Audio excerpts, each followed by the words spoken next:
Welcome to Alex TV, Pusong FPS Korea. Pakisupport po ng aking YouTube channel sa pamamagitan ng pag-click ng subscribe button at i-click ang notification bell para ma-notify kayo sa susunod ko pang mga videos. Kaya simulan na natin.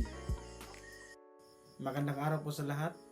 Salamat po at nahanap nyo ang channel na ito dahil alam ko ikaw mismo na nanonood ngayon. Ang video na ito ay para sa iyo dahil makakatulong ito para malaman mo kung paano at kung saan mag-uumpisa sa pag-a-apply bilang isang factory worker sa South Korea at makapagtrabaho. Ang unang bagay na dapat una mong gawin o puntahan sa kagaya mong gustong mag-apply bilang isang factory worker sa South Korea. Ang pinakaunang gawin ay dapat mag-aaral tayo ng Korean language. Kahit basic lang, may dalawang opsyon sa pag-aaral.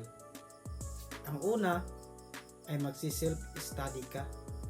Yung tipong nasa bahay ka lang, hawak mo ang oras mo, maraming tutorial sa YouTube o sa online, maraming makukuhang mga videos na kapupulutan mo ng aral at malaman mo kung saan ka mag-uumpisa sa pag-aaral ng Korean language.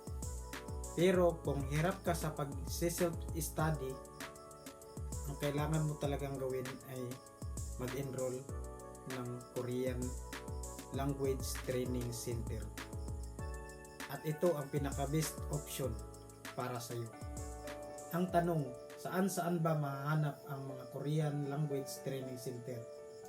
Ang sagot po dyan ay depende po yan kung saan ang location nyo o taga saan ka, dahil kadalasan ng mga training center ay nasa city. So kung taga probinsya ka at gusto mo talaga mag-aral ng Korean language, ang gawin mo lang ay i-search mo ito sa Facebook, Korean Language School, at isingit mo yung city nyo, kung ano ang city nyo, para mahanap mo ang pinakamalapit na eskwelahan ng Korean language.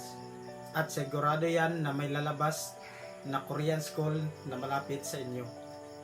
Double check nyo lang kung nag-ooperate ba talaga sila. I-scan nyo yung Facebook nila dahil para makaiwas sa scammer na school. I-check mo din sa website ng TISDA kung accredited ba sila, dahil may mga nag-o-offer ng Korean school pero yung iba hindi accredited ng TISDA.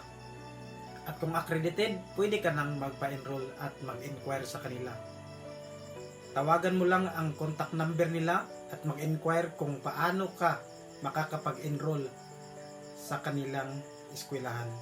At para makaka-attend ka ng free orientation, para doon i-explain nila kung paano ang process at magkano ang tuition fee at kung gaano katagal ang duration ng pag-aaral ninyo.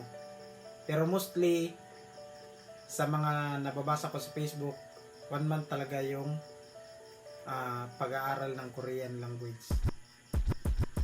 At yan po ang unang hakbang kung paano mag-apply bilang isang factory worker sa South Korea. Kailangan nyo po talaga mag-aral muna ng Korean language. So salamat po sa panonood. Sana po ay may natutunan kayo sa video kong ito. At sana po huwag kalimutang i-subscribe ang channel natin para gaganahan pa ang Alex TV sa pag-upload ng mga videos na makakatulong sa inyo para makapagtrabaho sa South Korea. Salamat sa panonood dito sa Alex TV, Pusong FPS.